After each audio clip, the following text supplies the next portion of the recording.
Halo, senang Anda bergabung lagi. Hari ini kita akan langsung menggali salah satu dialog paling mendasar ya, dan sering dikutip dalam Injil Yohanes, yaitu pasal 3 ayat 1-21. Kita punya analisis menarik nih berdasarkan dokumen yang Anda bagikan, yang mengupas tuntas pertemuan rahasia antara Yesus dan Nikodemus. Iya, Nikodemus, tokoh penting Yahudi. Betul. Coba Anda bayangkan suasananya. Malam hari, seorang pemimpin agama terpandang, anggota Farisi, guru Israel, datang menemui Yesus. Diam-diam gitu ya. Iya, misi kita jelas, membongkar inti percakapan ini, terutama konsep yang sering membingungkan tapi krusial, yaitu tentang dilahirkan kembali. Apa sih sebenarnya maknanya? Iya, Nikodemus ini figur yang menarik memang. Analisis yang kita pegang ini menggambarkan dia sebagai pemimpin agama, bagian dari kelompok Farisi yang dikenal taat aturan, dan seorang pengajar yang punya reputasi di Israel. Sangat dihormati ya. Sangat. Tapi, dia datang malam-malam. Mungkin, ya itu tadi, untuk privasi, menghindari sorotan publik, atau memang karena kesibukannya sebagai anggota Sanhedrin. Masuk akal sih. Yang pasti, motivasinya jelas. Dia melihat mujizat Yesus dan mengakui. Dia bilang, "Rabi, kami tahu bahwa engkau datang sebagai guru yang diutus Allah, sebab tidak ada seorang pun yang dapat mengadakan tanda-tanda yang engkau adakan itu, jika Allah tidak menyertainya." Pengakuan yang luar biasa ya. Betul. Panggilan Rabi itu sendiri sudah menunjukkan respek. Dan ini juga memperlihatkan kerendahan hati loh. Seorang guru senior mau belajar dari sosok yang, ya bisa dibilang lebih muda, tapi jelas menunjukkan kuasa ilahi. Oke, mari kita bedah ini, percakapannya. Nikodemus kan memulai dengan pengakuan itu. Tapi Yesus sepertinya, nggak nunggu lama ya, langsung ke jantung persoalan. Langsung to the point. Iya, dengan sebuah pernyataan yang pasti sangat mengejutkan buat Nikodemus. Di ayat 3, Yesus bilang, "Aku berkata kepadamu, sesungguhnya, jika seorang tidak dilahirkan kembali, ia tidak dapat melihat kerajaan Allah." Nah, itu dia. Ini pasti langsung bikin tanda tanya besar di kepala Nikodemus kan? Tentu saja. Buat logika Nikodemus saat itu, ini kedengarannya absurd banget. Kebingungannya terekam jelas kok di ayat 4. Gimana bunyinya? Dia tanya, bagaimanakah mungkin seorang dilahirkan kalau ia sudah tua? Dapatkah ia masuk kembali ke dalam rahim ibunya dan dilahirkan lagi? Wah, jelas banget dia nangkapnya secara harfiah ya. Fisik banget. Iya, fisik. Disinilah terlihat jurang antara pemahaman duniawi dengan makna rohani yang Yesus coba sampaikan. Dan Yesus untungnya nggak membiarkan kebingungan itu berlarut-larut.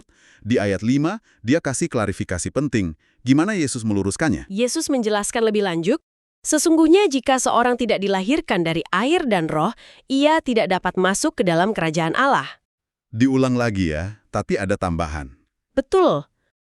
Ini penegasan ulang tapi dengan tambahan elemen kunci, air dan roh. Ini mengarahkan pemahaman bahwa kelahiran yang dimaksud itu bukan fisik, tapi sesuatu yang sifatnya rohani. Sebuah permulaan baru. Tepat. Permulaan baru yang melibatkan karya Roh Kudus. Ayat 6 makin memperjelas dikotomi ini.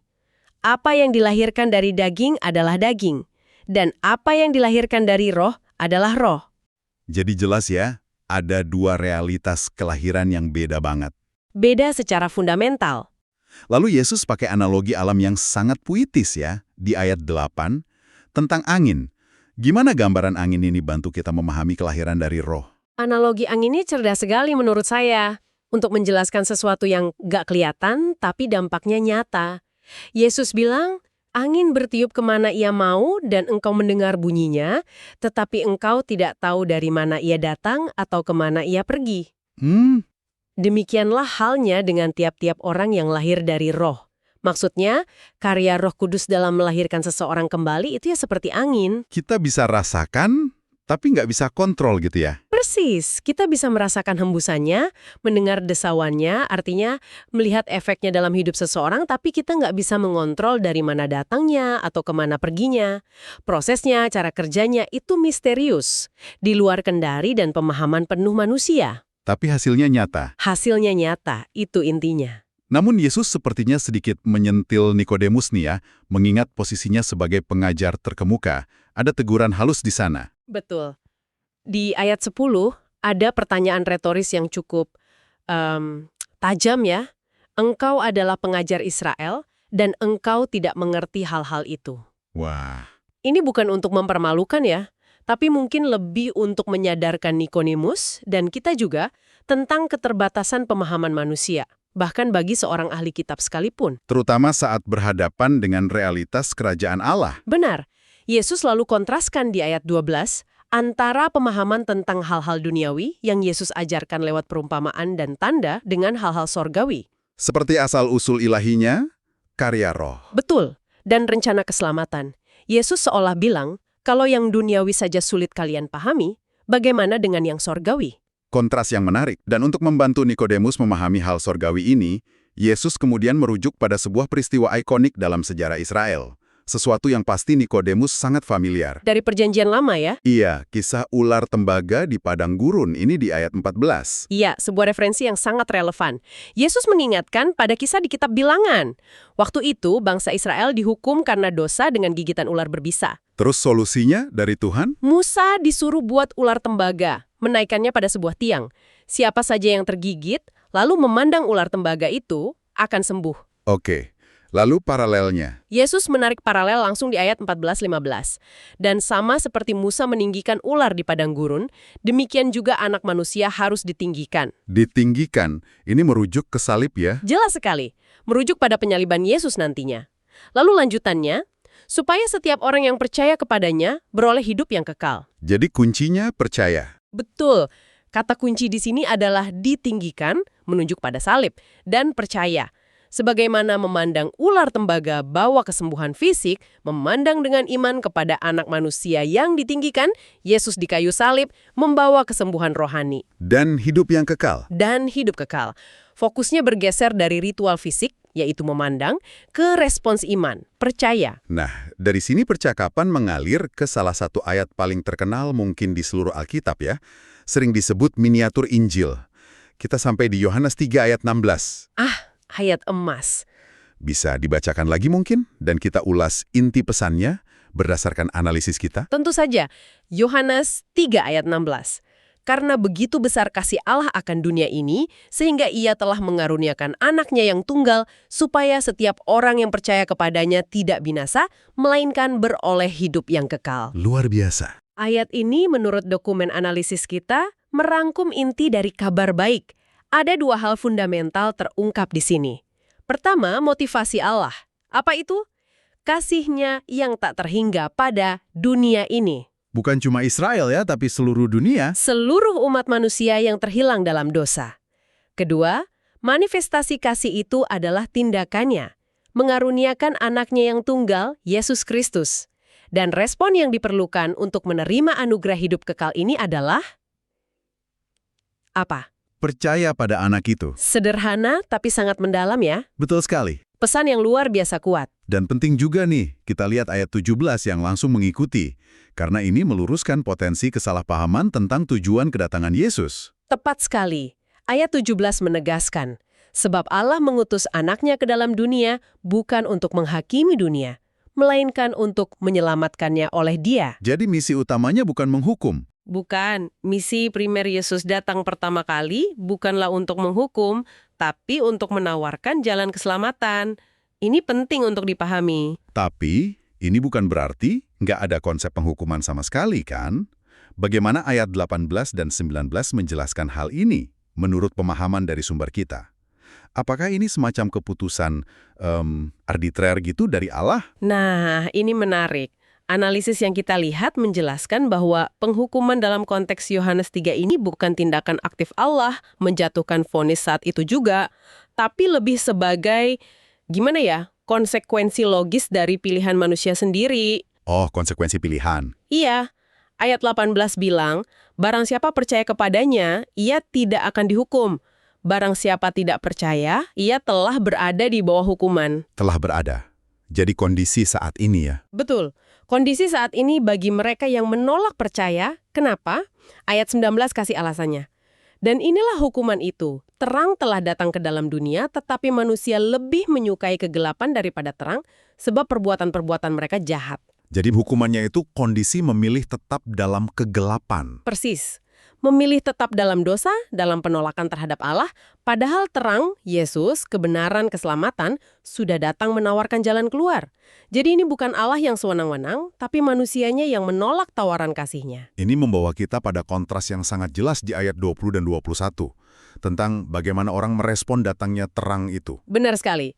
Ayat 20 melukiskan respons negatif. Orang yang perbuatannya jahat cenderung membenci terang dan tidak datang kepada terang itu supaya perbuatan-perbuatannya yang jahat itu tidak nampak. Jadi ada penolakan aktif ya, takut ketahuan gitu. Iya, takut dosanya terekspos, takut konsekuensi. Sebaliknya, ayat 21 menunjukkan respons positif. Tetapi barang siapa melakukan yang benar, ia datang kepada terang supaya menjadi nyata bahwa perbuatan-perbuatannya dilakukan dalam Allah. Orang yang tulus gak takut pada terang.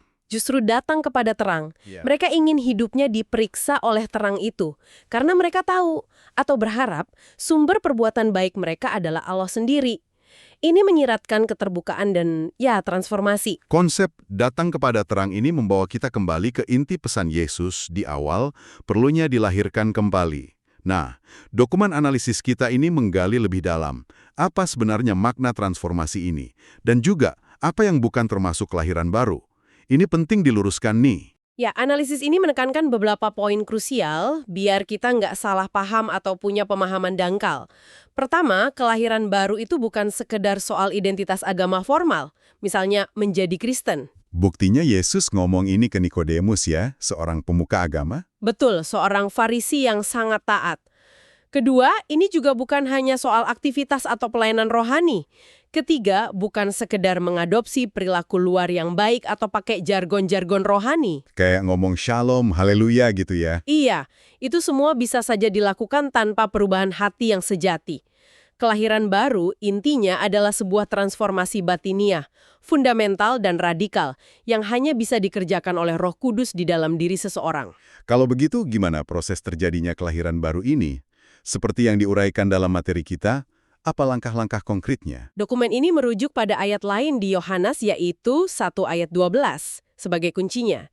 Di situ dikatakan, tetapi semua orang yang menerimanya diberinya kuasa supaya menjadi anak-anak Allah, yaitu mereka yang percaya dalam namanya. Jadi intinya menerima dan percaya. Itu dia, menerima Yesus dan percaya kepadanya. Nah, analisis ini merincinya lebih lanjut jadi beberapa aspek praktis. Pertama, pengakuan dan pertobatan. Datang pada Allah, akui dosa-dosa kita secara spesifik, minta pengampunan. Jujur ya sama Tuhan. Iya. Kedua, iman pada karya Kristus. Mohon penebusan dosa hanya lewat pengorbanan Yesus di salib, percaya darahnya menyucikan kita. Ketiga, pengakuan iman personal. Percaya dengan segenap hati Yesus itu Mesias, anak Allah. Tuhan yang jadi manusia, mati menebus dosa, bangkit, naik ke surga, dan sekarang bertahta serta mengutus Roh Kudus. Semacam kredo pribadi gitu ya? Mirip pengakuan iman rasuli, poin-poinnya dirangkum di materi itu. Keempat, penyerahan diri. Terima Yesus bukan cuma sebagai juru selamat, tapi juga sebagai Tuhan dan Raja atas seluruh hidup kita. Dia jadi penguasa tunggal. Oke, yang kelima? Kelima, keterbukaan pada Roh Kudus. Bersedia hidup dipimpin, dibimbing, diubahkan oleh Roh Kudus. Supaya apa? Supaya makin serupa dengan karakter Kristus.